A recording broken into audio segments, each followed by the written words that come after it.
Y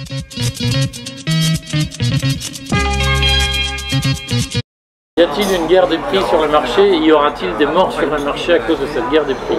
Il n'est pas surprenant que, vu la taille du marché en cause, en jeu, tous les comportements existent sur le marché. Oui, il y a, semble-t-il, des acteurs qui tarifient à des niveaux qui ne nous semblent pas raisonnables.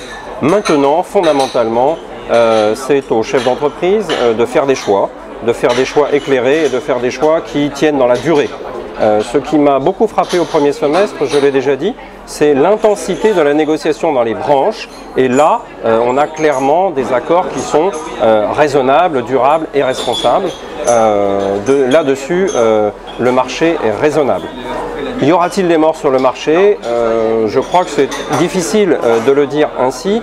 Il est sûr que, de toute façon, dans notre pays, il y a encore 650 assureurs santé et que ce mouvement de généralisation de la complémentaire santé à partir de solutions collectives aura forcément des impacts considérables.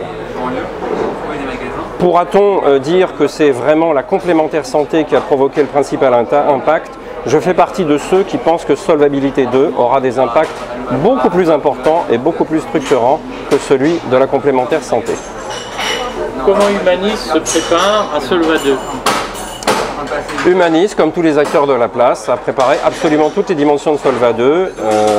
Ce sont les dimensions techniques, les dimensions actuarielles, les dimensions de reporting. Nous travaillons d'arrache-pied.